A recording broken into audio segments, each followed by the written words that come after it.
कि अभी सूरज डूबा नहीं, जरा सी शाम तो होने दो। कि अभी सूरज डूबा नहीं, जरा सी शाम तो होने दो। मैं खुद वापस लौटाऊंगा, मुझे नाकाम तो होने दो। अरे बदनाम करने की बहाना ढूंढती है ये सारे जमाना। कि अरे बदनाम करने की बहाना ढूंढती है ये सारे जमाना। मैं खुद बदनाम हो जाऊंगा, पहले मेरा नाम तो होने दो। जय हिंद दोस्तों, मैं मोनू कुमार यादव और आज आप सबके लिए एक छोटी सी स्टोरी लेके आए हैं।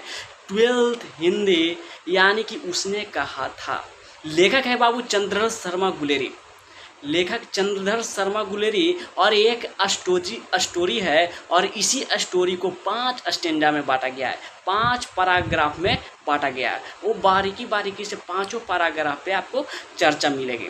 शेष 2 पैराग्राफ है जिसमें वो लड़की की बचपना और लहना सिंह की बचपना के बारे में बताया गया है। और सेकंड 3 स्टेंजा इस प्रकार है, जो लड़की शादी करता है और वो शादी के बाद लहना सिंह जब बड़े हो जाते हैं उसके बाद युद्ध भूमि के बारे में चर्चा किया जाता है। तो शुरुआत करते हैं पहली स्टेंजा पे।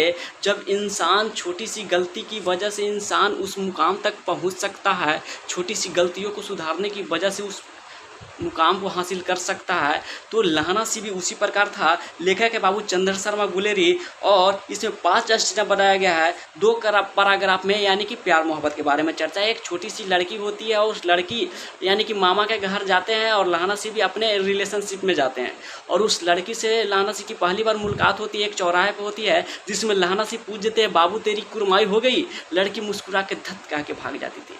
फिर से पूछती, तेरी कुरमाई हो गई? लहना सिंह की बार बार एक ही सवाल जवाब था, तेरी कुरमाई हो गई, तेरी कुरमाई हो गई। लहना सिंह उस लड़की से बहुत प्यार करते थे, पहली नज़र में उसको प्यार हो गया था। लेकिन बात कुछ ऐसा रहा, लड़की बार धत कह के भाग जाती थी और धत कह कर भाग जाती थी। एक दिन की बात है, लड़की से जब लहना सिंह पूछते कि तेरी कुरमाई हो गई, तो लड़की लहना सिंह को दिल तोड़ देते हैं और वहाँ पे जवाब देती, हाँ दिखते नहीं रेशम से बंधा हुआ सालू, ये मेरी कुड़वाई हो गई। यानी कि कुड़वाई के मतलब होता है शादी। इसी प्रकार से लहना सिंह डिप्रेशन में चल जाते हैं और वो नली में गिरते, दूध वाला से टकराते, सब्जी वाला से टकराते हुए अपना घर पहुंचते हैं। इसके बाद आता है जब लड़की के शादी हो जाता है। लड़की के शादी होने के बाद यानी कि अपनी पति साथ सुख सुविधा बिताने रहता है, जिसके कारण लहना सिंह का 77 राइफल जमादार थे और उसमें युद्ध भूमि में जाना था। और युद्ध भूमि में जाते समय यानी कि लड़की की पत्नी यानी कि लड़की के पत्नी उनको होते हैं बजीरा सिंह। बजीरा सिंह से बहुत मोहब्बत करते थे।